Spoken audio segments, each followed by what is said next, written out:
In this episode, Dr. Mura sits down with an extraordinary guest whose life's work is a testament to the power of resilience, health, and transformation.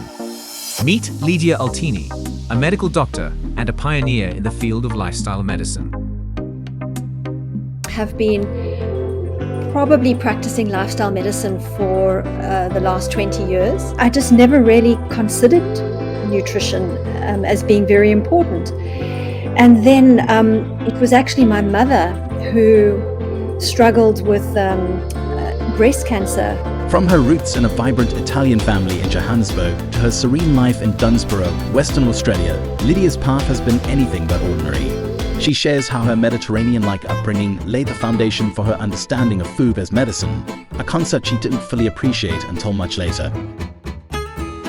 Food was actually just so much part of our culture. Lydia's story is a remarkable blend of personal discovery and professional dedication. She tells us about the pivotal moment when she decided to pursue formal studies in lifestyle medicine, transforming her approach to health and wellness.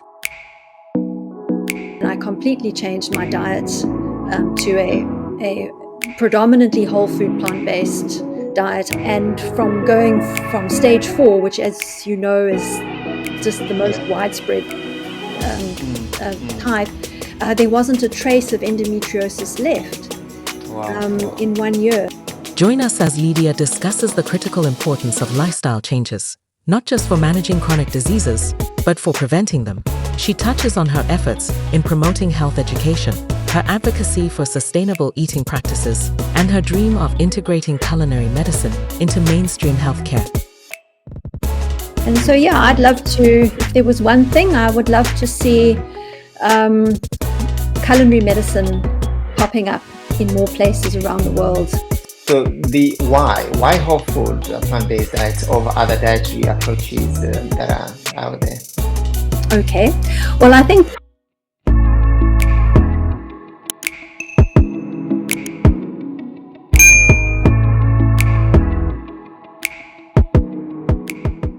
Thank you so much for joining us again. And and I understand you're coming from a little bit the other side of the world, in Australia, so the time zone is somehow different.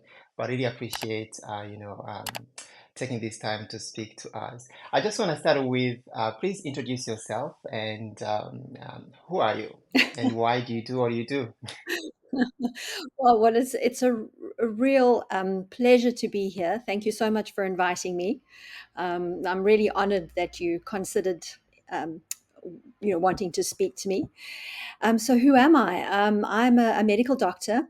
I have been probably practicing lifestyle medicine for the last 20 years, although I didn't really call it lifestyle medicine then. But I discovered lifestyle medicine as a speciality actually just in 2020, which is when I then decided to study it more formally and write the board exam. Yes, and I'm also a health coach, so particularly interested in helping people to change their behavior, which of course is integral to lifestyle medicine. Because it's all about changing your lifestyle and how do you help people do that. Oh, that's great. And where are you at the moment? I understand in Australia, but where exactly in Australia? And Well, I'm living in a small seaside town called Dunsborough in Western Australia, in the southwest corner of right. Western Australia. Yeah. That's great. Yeah. And you just mentioned actually you have been even practicing lifestyle medicine for the past 20 years. But if you can share a story in your childhood, what sparked your interest in, in nutrition, in the power of food and nutrition? Okay. Well, gosh, if I go back to my childhood, I am of Italian origin. My parents are Italian. So I grew up in Johannesburg in a big Italian family. And food was actually just so much part of our culture. We would meet every Sunday at my grandmother's house. The whole family would gather there for Sunday lunch. And it was always a four-course affair with the antipasti platters and the main pasta course, and then the vegetables and the salads and the meat, and then the desserts, which was usually just lots of fresh seasonal fruit. So I must admit that I grew up with this Mediterranean, a version of the Mediterranean diet, but I really didn't appreciate it at the time at all. I took it for granted. Um, Mm.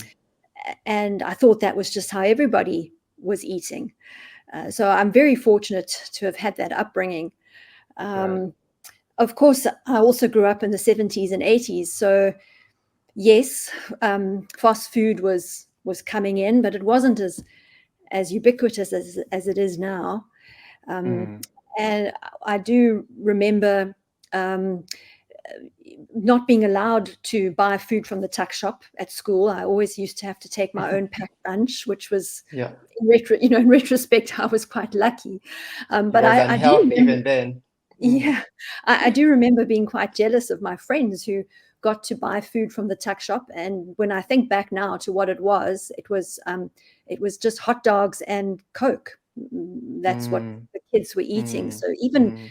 even back in the 70s, it was starting, the processed food and the fast Mm. food didn't really affect me very much. And I got to medical school, and we didn't get very much education around nutrition, as you well know.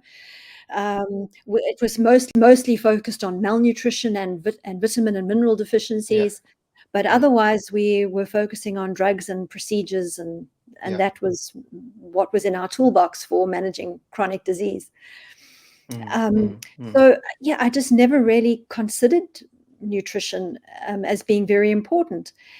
And then Mm. it was actually my mother who struggled with breast cancer. She was Mm. diagnosed when she was 48, so quite young. And Mm.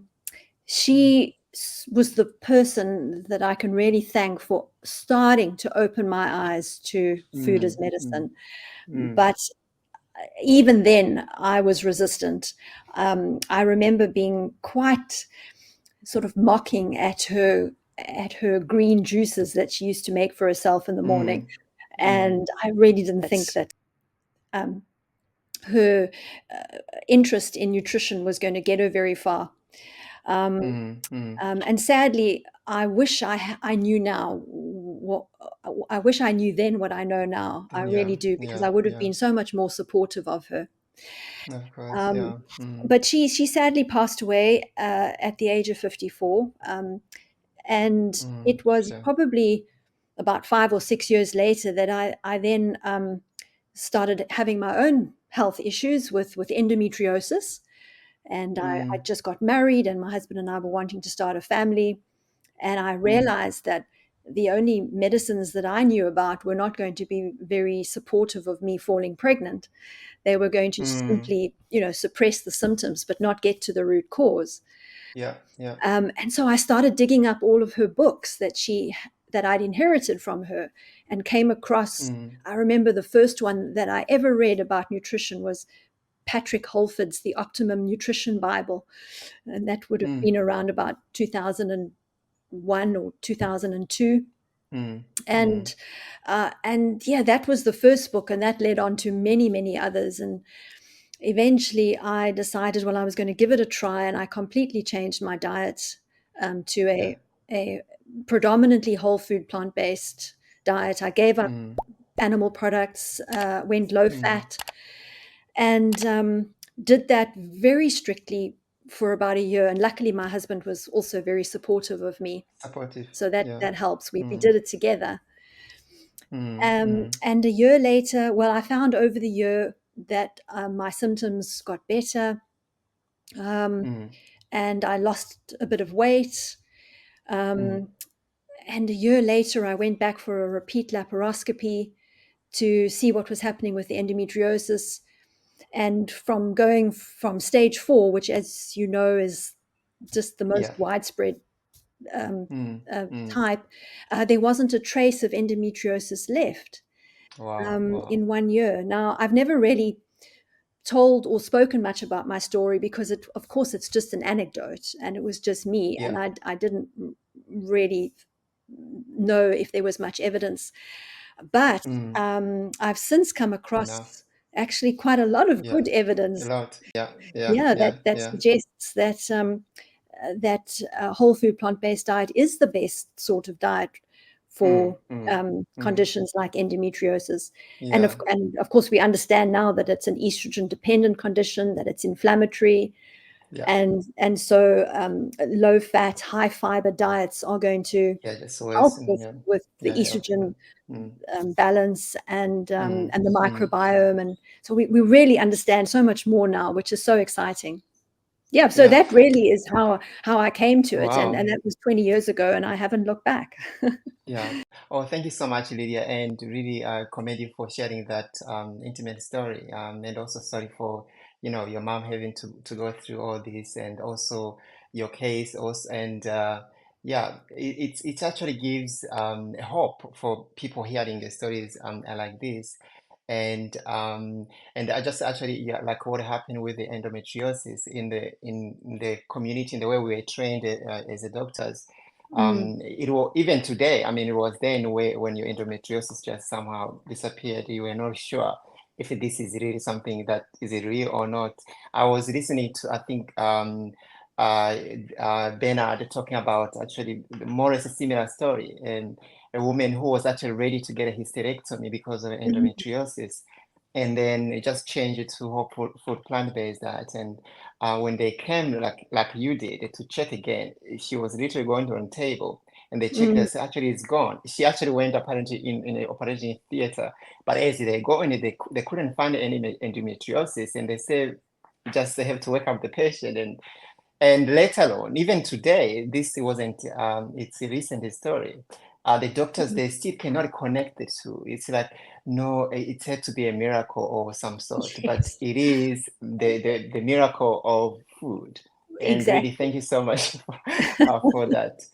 And yeah, now, of course, I understand from that time, of course, you started, adopting food as a medicine is a central part of your practice. But before that, what was your view? Of course, even today, what is your view on standard medical approaches to chronic diseases?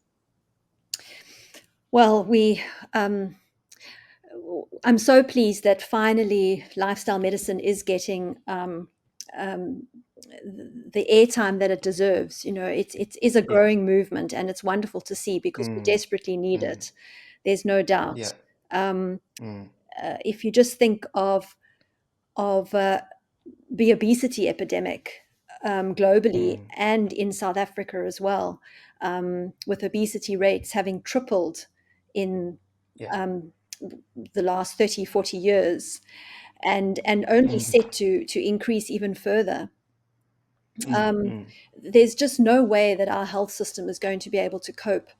Um, I just read recently that in South Africa, the overweight and obesity epidemic is costing the Department of Health billions and billions of dollars, or mm, not mm, dollars, mm, actually rands, billions mm. of rand. Right, yeah. Um, Mm, mm. and yes, it's just not sustainable. So we really do need to find an alternative, um, and we need to support people through lifestyle change.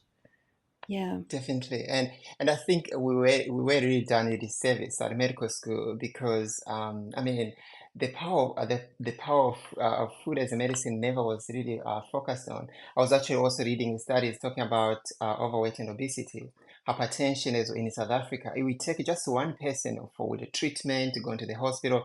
It take about almost 37,000 rand in a year just for one person. And I always tell the patient, if you can just improve, I mean, educate a patient and help them eating right food, that you can actually use way less of money, and the people can get better over their hypertension, and they can get a good blood pressure, and then they can also prevent a lot of chronic problems. So the mm, And of course that feeds forward as well into their families. Their families become healthier. Um, if you think of the role of epigenetics as well, the pregnancies will Yeah, become yeah. healthier, the children are healthier. So it has Mm. an incredible A ripple ripple effect. effect. Yeah. Definitely, definitely. And when you talk about about food, the approach, the standard way of approaching these chronic diseases, um, it's like there seems to be only one way. It's once hypertensive, always going to be hypertensive, and then we have to put your medication.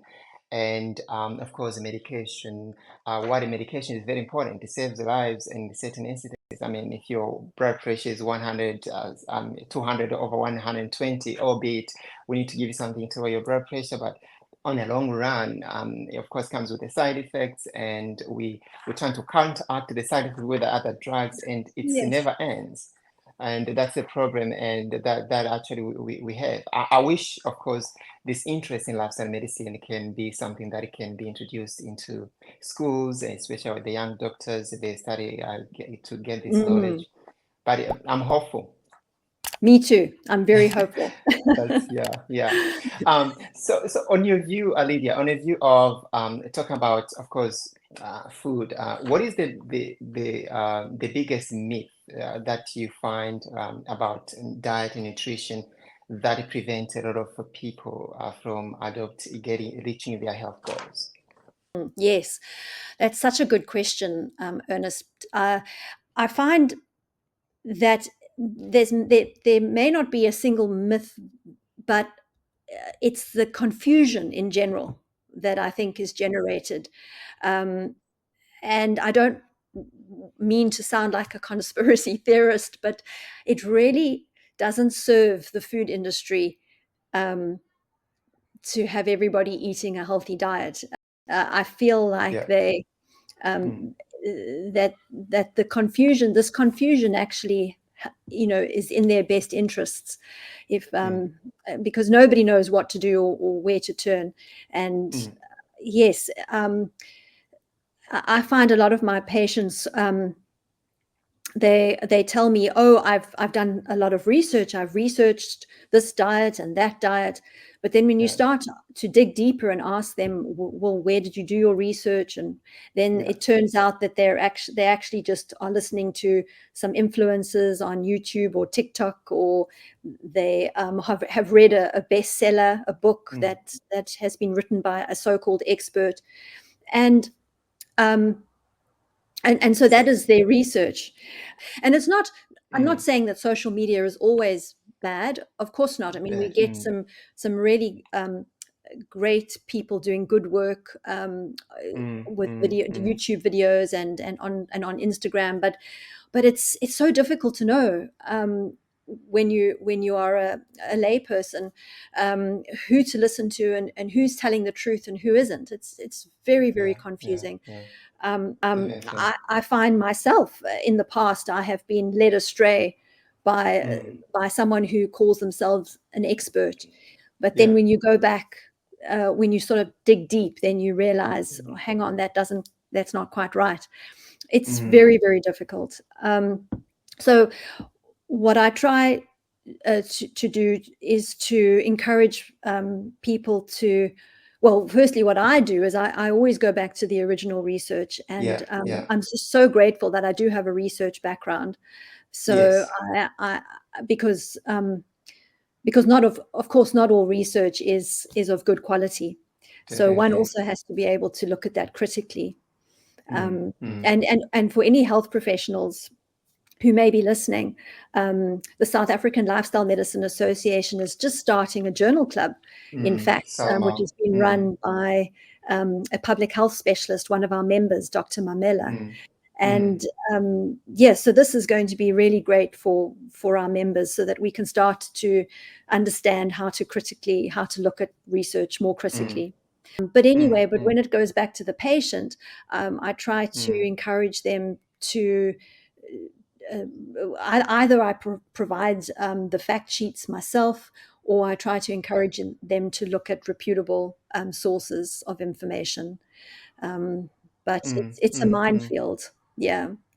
Definitely, and especially what I mean, the of course you have this food industry, pharmaceutical industry. Everyone wanted to make sure their products are being bought, and it's sad to say even some research, some studies are funded and influenced by those industries, and that's why I believe, like what you just mentioned, to go deep into the study, how the study was conducted. And then Mm, not that all the studies that are funded by a certain industry are bad, but you have to mm, go and look to see how the study was structured to see if it is really true, and which mm. can be, of course, confusing to the patients. But I'm glad you mentioned Salma. Yeah, it's and I believe everyone should actually join Salma, one of the South African Lifestyle Medicine Association, which is especially the club, the research club you said, what do you call it? Journal club. Yes, Yes, a journal club, and in that yes. way you have other health professionals where we're discussing that particular study, and then you can ask questions, and then you can actually see whether this is true or not. And I think that is going to help patients a long way. Yes, absolutely. Yeah, and I think for health professionals as well, just to be able to find a community of like-minded people that they can learn from and be inspired by is so helpful.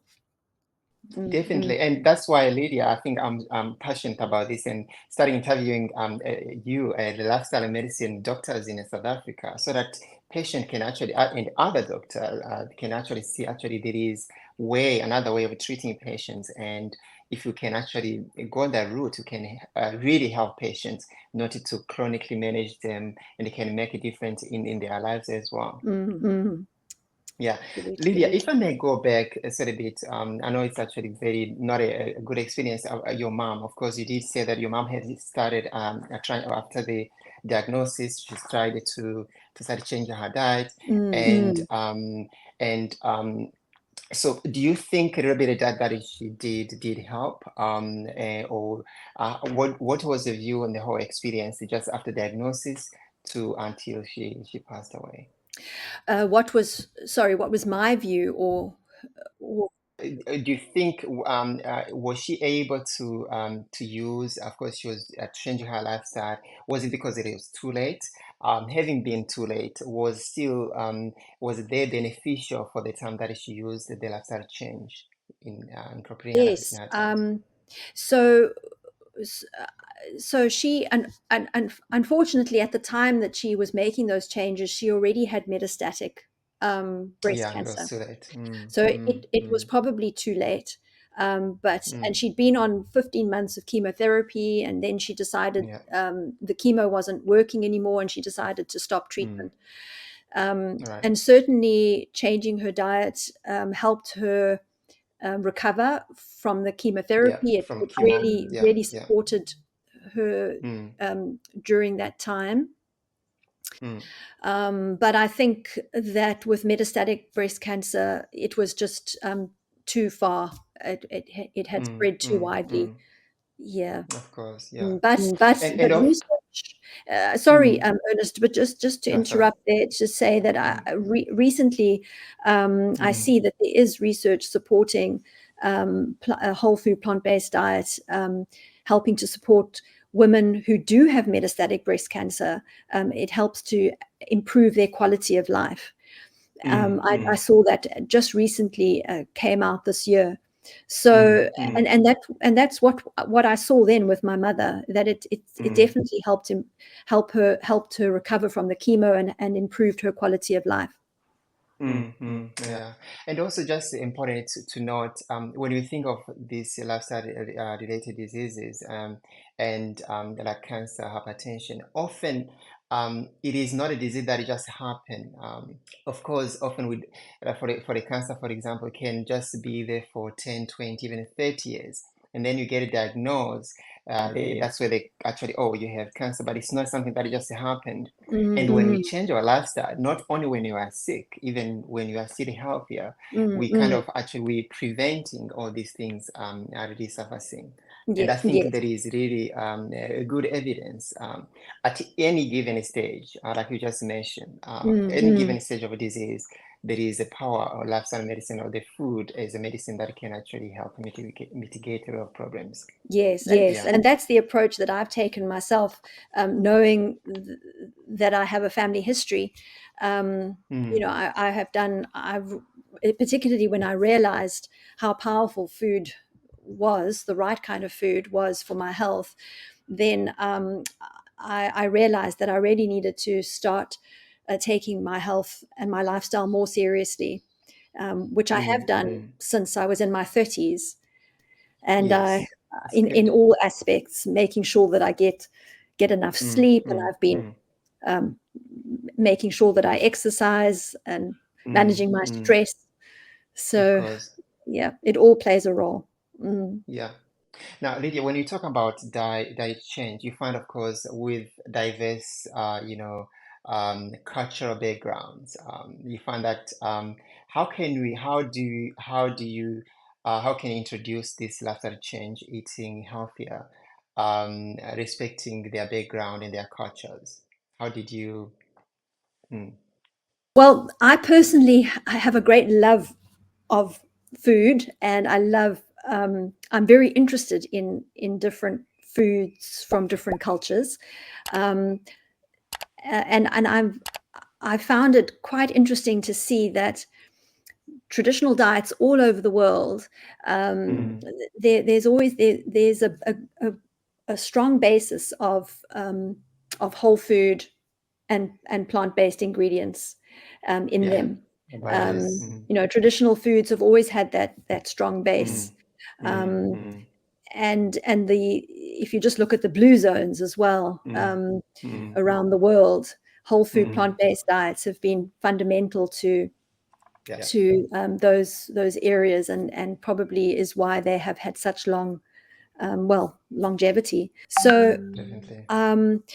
Yes, so when working with people from different cultural backgrounds, I think it's important to educate yourself, to Yeah. understand their culture, to understand Mm, the diets, and then to help them to find ways i- uh, find ways of adapting their favorite foods, um, and maybe finding alternative ingredients. So maybe they right, have right. a favorite animal-based dish, and then you could help them to find a plant-based alternative for that dish, um, or help them to see or discover um, other dishes that are traditional in their culture, that they may not be even aware of anymore.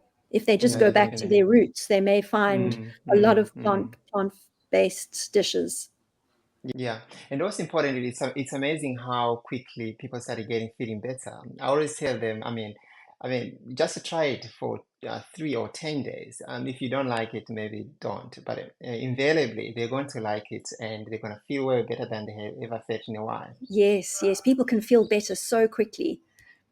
Yeah, yeah. Yeah. And talking about lifestyle medicine, of course, often the focus is whole food, predominantly, Mm, mm. diet. So why whole food, plant-based diets over other dietary approaches that are out there? Okay. Well, I think there are two big reasons in my Mm, mind, and this is what I talk to my patients about as well. mm, And the number one is fiber. yeah. Um, I think globally, particularly in the developing world, Mm, in the developed world, developed world. in the Western world, um, we are we are not getting enough fiber. Mm, Um, I know that in the US and also here in Australia, 97% of the population are fiber deficient. And in fact, it's not dissimilar in South Africa as well. I've seen some studies from South Africa where um, people will be getting, if you think that the recommended amount of fiber is anything up from 25 grams a day, um, yeah. some communities in South Africa are only taking in about 7 to 10 grams of fiber Yeah, a that's day. bad. So Yeah. that's very, very low. Yeah. So it's a big Mm, problem all over the world. mm, So mm. why is fiber so important? Well, it's important for the gut microbiome. Yeah. That's what the gut microbes want to eat, and it's only through digesting those fermentable carbohydrates that they're Mm, able to produce the short chain fatty acids yeah. and the other good metabolites that then have incredible health benefits for us.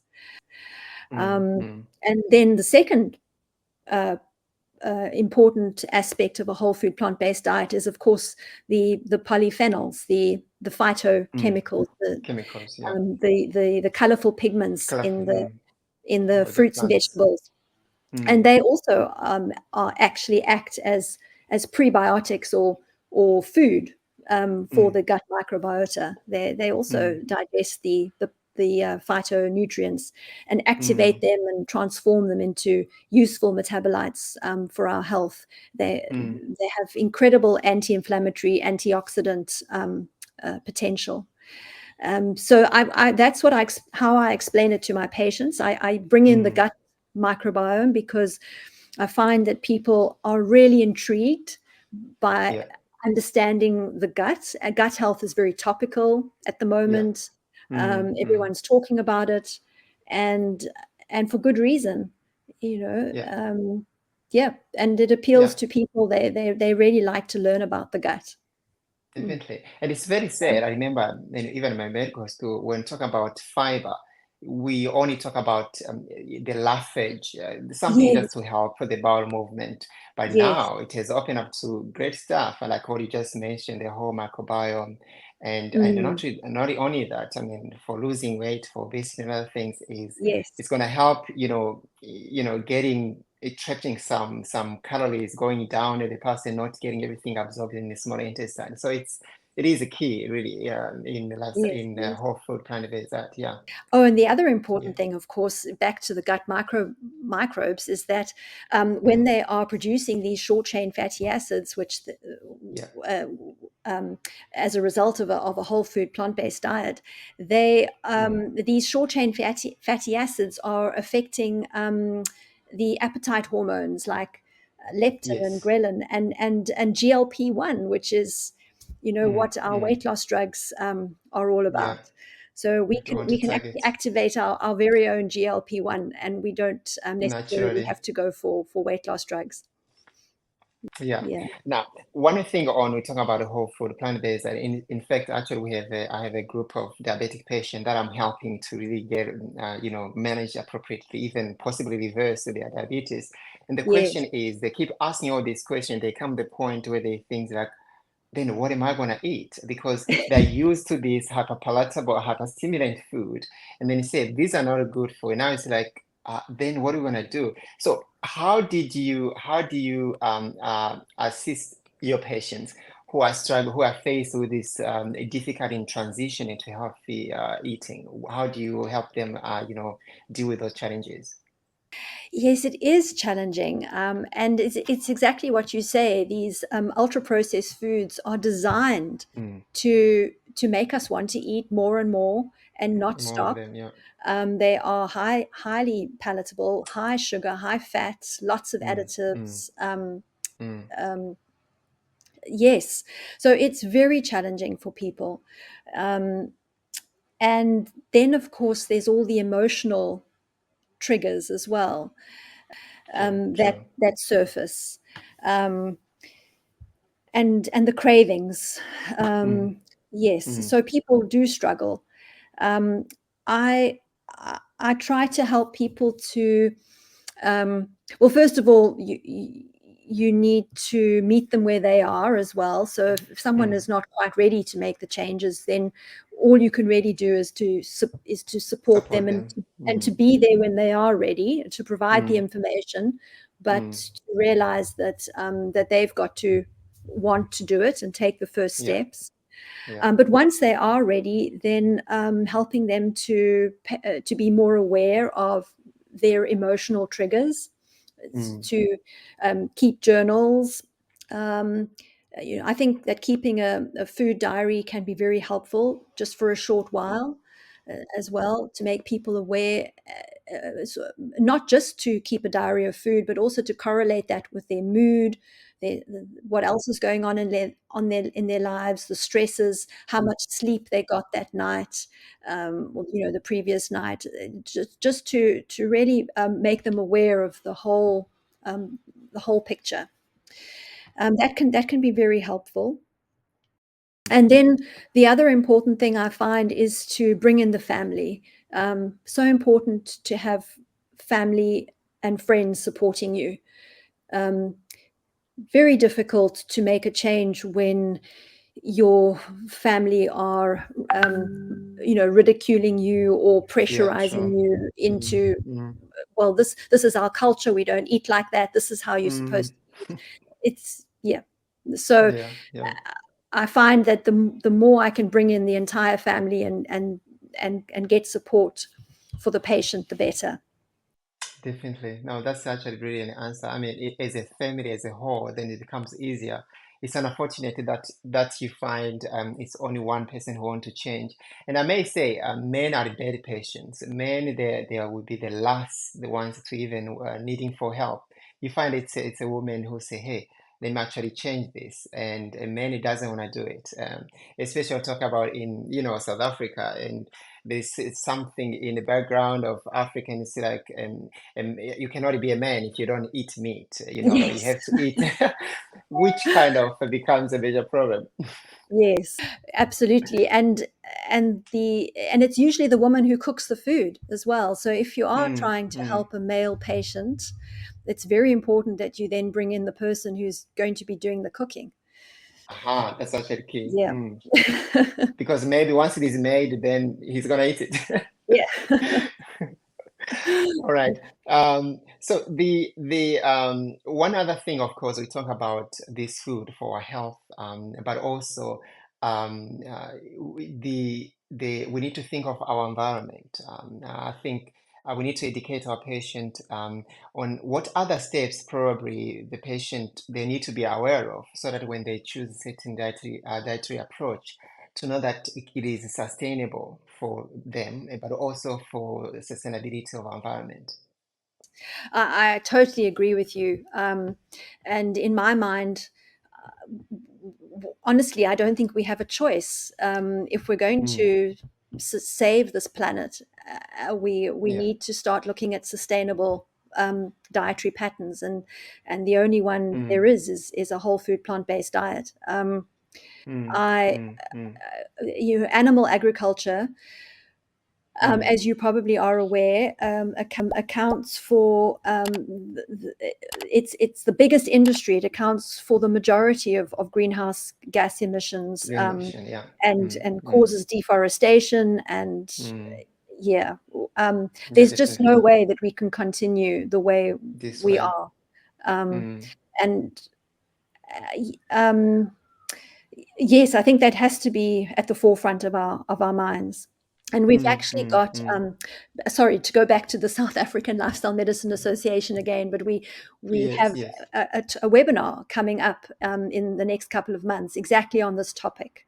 So I Mm, do, mm. if anyone's interested, yeah, do encourage people to look out for that one and come and listen to it. It's going to be so interesting.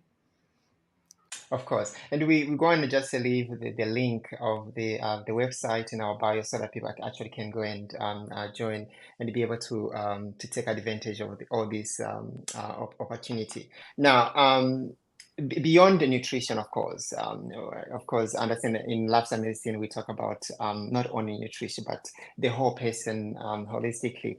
What are other aspects of lifestyle change that you find so pivotal that people should embrace in their daily living? Um, Well, I might be biased, but I started exercising and doing some strength training in my early Right. 40s, because I started to become worried about the loss of muscle mass that occurs as you age, Mm, mm, yeah. and Mm, particularly as a perimenopausal woman and going through the menopause transition, one needs to be very aware of bone health. Yeah. So I started doing that strength training in my early 40s, and I've been doing that now for a decade, and I think that has been incredibly important for my health. One of the most important things that I've ever done. So I always encourage people to move as much as possible, and I think as we get older, particularly to pay attention to strength and resistance training, to make sure that you maintain your muscle mass and your bone mass as you age. And it's not just women, but men as well start losing bone mass and muscle mass, as they age. So it's important for everyone just to prevent falls and to make yourself feel more stable as you get older. Definitely. Yeah. Yeah. And And then that's there's stress. But yeah, sorry, carry on. No. Yeah, you go. Yeah. You're right. And then the other important aspect is stress. Again, drawing from my own lived experience, I was really burnt out as a junior doctor. I didn't even realize it at the time because I think we were all in the same boat. And it was only many years later when I was looking back, I realized how burnt out I actually was. And I think many of my health conditions were probably made worse by stress. So I emphasize stress reduction as well with my patients. I was very fortunate to go on one of the very first mindfulness-based stress reduction programs that was held in Cape Town in the early 2000s. And so I continued to practice mindfulness as a way of helping me to manage my stress for many years. And then I studied mindfulness-based interventions at Stellenbosch University and started running my own programs in South Africa. And I find, yes, teaching people, helping them to bring in some short practices that they can use every day to help calm their nervous system down is very, very helpful. Helps them sleep better. Getting out into nature as well, exercising in nature, going for walks can be very therapeutic. Wow, Yeah. that's very interesting. I didn't actually know that Stellenbosch offers that course as well. Yes, they do. Yes, it's a postgraduate certificate course. No. Yes, of course, we talked about, of course, we started with the nutrition and then exercise and then stress management. Yeah. And Yes, the other aspects, maybe two more, maybe before we move on for that part of the lifestyle medicine, of course, that I find very, very important. you can't miss out sleep. Of Very, course, very, yeah. very important. And also just to realize how it affects your nutrition the following day. If you don't get enough sleep, you might have more of a tendency to want refined carbohydrates, and you won't be able to, and cravings. You won't be able to perhaps Cravings, yeah. manage those cravings as much if you don't get a good night's sleep. Yeah. And then and community, so Yeah. important. Social Social. connections. Right. That's what I love about getting my patients together in groups. I Yes. love the idea of shared medical appointments, of bringing people together, because community is medicine as well. Sure. People learn from each other. They are inspired by each other. So I love the idea Yeah, of community. definitely. So, Lydia, of course, talking about food, I have to ask, what is your day like? What do you eat in a day? If you would like to share. Oh, yes. No, I'm really glad you asked that question. Yeah. My husband gets up quite early in the morning. I'm quite lucky, so he makes breakfast for us. And Nice. yes, I'm very fortunate. And what we have every morning is a bowl of oats Right. with frozen blueberries Now, I know that blueberries are expensive, but we feel that we would rather do without other things and, Yeah, and have a spend the money on berries because they're definitely. just so powerful for one's health and brain and Mm, as you get mm, older, mm, mm. and high blood pressure and things like that. Of So course. yes, we have our frozen blueberries, our oats, and Mm, then we to increase the fiber right. content, we add in um, a teaspoon of chia seeds. We add in Nice. some freshly ground flax seeds. Yeah. We add in some raw cacao powder for the phytonutrients, the magnesium, the fiber, Mm, and yeah, that's our breakfast, and we eat a lot of legumes.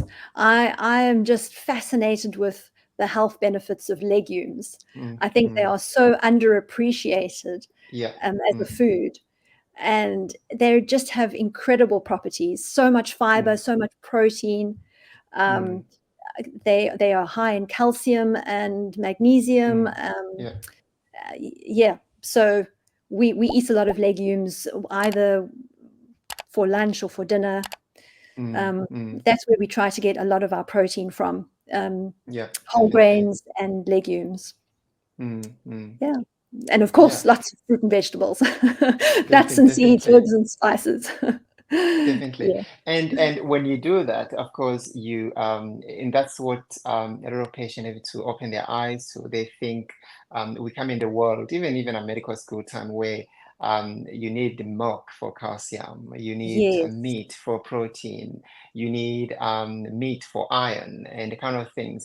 And that all, I mean, people have to be open to the new available evidence. And there is, Mm, what do you think of this disconnect between what we see in the science and what we actually practicing in a medical community? How do you see that? And because that's where we have that discrepancy. Because I doubt, even a medical school today, I doubt if the medical student that at medical school are learning anything about this, which is so sad. it is. You're so right. There's always this gap between the science and then and filtering it down to clinical practice. And I believe that the gap can be as long as 20 years, something 20, even 30. Yeah. ridiculous as that, Mm, that mm, we can be mm, so far behind the science. It is quite shocking. mm, mm, And mm. and hopefully because of the work you're doing and the podcasts and the Yes. you know And the work you're doing. we Yes. can we can try and narrow that gap down. Yeah, definitely, definitely. And that it brings up the question is, I'm hopeful, but what do you see the advancement of, diet and nutrition, health and nutrition in the next decade? What do you see as, especially in Africa? Here at DrMuraHealth, we focus more, of course, the world free of lifestyle diseases, but starting with Africa. How do you see us moving for the next 10 years? Well, Ernest, I think there's only so much you and I can do. Mm, We I would like to see the government being more proactive. right. I know that in South Africa, um, there has been a new obesity guideline. Well, I don't know if you can call it a guideline, but there is a plan, an Mm, obesity and over management plan yeah, that's been yeah. presented for the next Mm, 5 years. So that's a mm, good start. mm. But we have to realize that we're living in an obesogenic environment. Definitely. That everywhere we turn, we're just Yeah. faced with the food industry. Mm, Yeah, the ultra processed foods, the marketing. mm, mm, Um, our kids are bombarded with this information on a daily mm, basis, mm. um, and and so it really means that that there needs to be changes in policy, and that's got to Yeah. come from the top, from the government. Yeah. Yes, so we're very grateful in South Africa to have a sugar tax that doesn't exist in many places around the world, Mm, but there's a lot more that can be done. And I would like to see more being done in hospitals. Yeah, Um, yeah, I would like yeah. to see food, uh, yes, more being done to serve good quality, healthy food to people who are In the recovering hospital, in definitely. hospitals. It Yeah, just makes me it's so bad. angry Yeah, when you have a yeah. person who's just gone into hospital for a Mm, coronary artery bypass graft, mm, and mm, then in hospital they are given a hamburger and chips. mm. You Full of know, fat and the what high a cholesterol. wasted opportunity. I know, and it's so sad. It's and also beside that, what the precedence that it gives to the patients, say like, oh, this actually must be healthy food. Not only while they're in the hospital, if they happen to be discharged, they continue eating the same way because I was served the same food in the hospital. How bad can that be? Oh, Yeah, that's really exactly. sad. Yeah. Mm. And so Lydia, the looking, of course, we what you say is very, very true. And the government, the policy is changing, and I think also we need to have a lot of course, health, which word, devotionist. I forgot. I don't know which word to use. We needed to start probing the government to make some changes because it's Mm. very sad. It's not only here in South Africa. I mean, looking in the Mm. US, talking about the Mm. first leading cause of death in the US, which is heart disease. Yes, we have Yes, like people like, Dean Ornish having shown for the last more than 30 years yes. how, that they are number one, killers can actually be treated and Mm. even be reversed, but people still dying is still the first leading cause of death. So we still Mm. really have more work to do. But it just a little bit last question also. The if you have that is 17 18-year old, I don't know now they can even be 16 going to medical school, what can you tell them? How can you guide them? What can you tell them that can help them as they actually, when they start learning this, they can start exploring more about the really true healing of food as a medicine? Yes, well, I would love to see the curriculum change, Yeah. and I'm hopeful that it will, sooner rather than later. Mm, But in the meantime, I know that there are some student groups that are starting mm, mm, at some of the universities, some right. of the medical schools that are being run or facilitated by an organization called Pan SA, Yes, which is yes. the Physicians Association for Nutrition. Is that For right? nutrition, yes, yes, I Yes, think yes, yes, and they have a South African branch, yes, and they have been fantastic in setting up student groups mm, at a few of the main universities around South Africa. So I would encourage medical students to go and see what those groups are all about, mm, educate themselves. Um, they can also join Salma for free. We we yeah, don't um, we don't charge students any mm, membership mm, fees, mm, mm, and we mm, provide lots of resources. Um, uh, yes, I think that the movement's growing, and mm. I would encourage medical students to look to those areas. Yeah. Definitely, definitely. Lydia, so nice to chat to you, and I know you have somewhere to go, but the last one, if you could change one thing, of course we talked about many things, but if you could change one thing, to help people get better, especially those that have lifestyle related conditions, talking about the government, the policies, what would that be? Um, well, I haven't spoken about cooking, Yes. and that can be a barrier actually to many people. To They change. may want to change, but if you haven't been brought up in a family where there was a lot of home cooking, um, Mm, you may just not have the skills. You don't know, may not yeah.